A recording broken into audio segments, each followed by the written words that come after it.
For flowers, flowers need watering more often than succulents. Do not overwater your succulents, will kill them.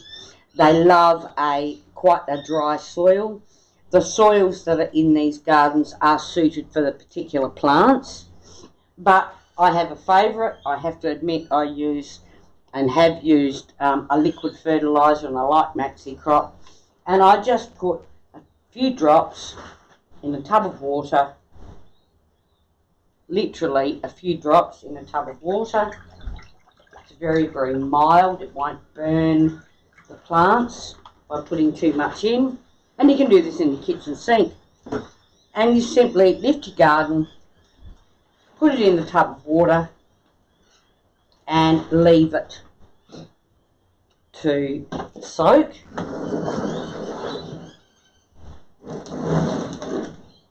For about a half an hour. And what happens is that the water, it will actually be watered from the bottom, which is a little more healthy than spraying at the top.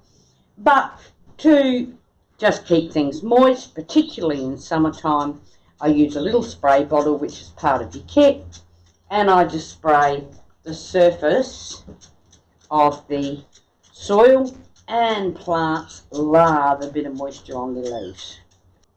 People underestimate flowers and how long they'll last. Dianthus, I have dianthus plants that are now 5 years old, and the secret of keeping your garden good is to snip off, pinch off the dead flowers. If you pinch off the dead flowers and you take out any leaves that might be looking a little sad, your plants, whether it's pansies, dianthus, stocks, will last. They just keep going. See these pansies? These are, I've had their time. So you just pick them off, and having picked them off, your plant will give you a new crop. I love violas, and they just keep giving and giving and giving. I don't use pesticides. They're all organic. Sometimes your bugs will love them. I tend to run my fingers over the leaves. You can see that a couple have gotten a little eaten, but they survive. Dianthus are the same. Let's see. That's a bud. There are lots of buds on this one. There aren't really. This one's slightly damaged.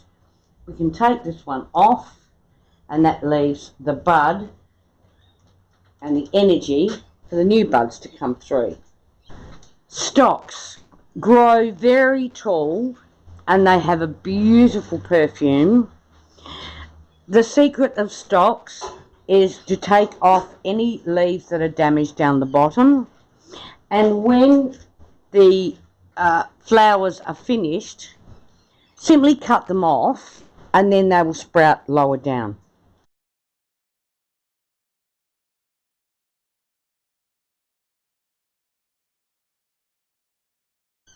If you've opted for a herb garden, and most of them are mint and parsley and the sorts of things that you will use normally, there's peppermint, spearmint, ordinary mint, and curly parsley in your garden. Herbs love to be picked. If you leave herbs too long, they just go to seed. So use them. If you're looking for parsley, you've got your parsley already in your garden. So it's just when it gets too long, you snip off. You use your parsley, and it will re-sprout from the bottom. Same with the mint. This has gotten a bit long, so take your mint off. You've got your herbs in your kitchen ready to use, with the beautiful aroma of the different mints as well. Your herb gardens also like to be soaked, and they also like their fertiliser.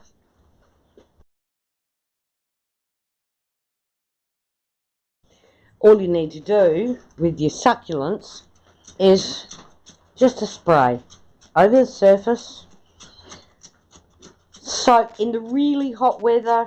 I might soak them once every couple of months, but generally I just give them a bit of a spray. Succulents just love being left alone to do their own thing. However, with this bamboo, miniature bamboo, when the leaves go brown, and they're meant to, if you snip it off, leave some green. This one needs coming off as well, and it will re-sprout. You can see that this one has thrown a flower, and your succulents will not only throw flowers, but they will also throw babies. With your succulents, any leaves that are old, just take them off from the bottom. This then encourages babies to grow underneath. The beauty of succulents is look at them and leave them.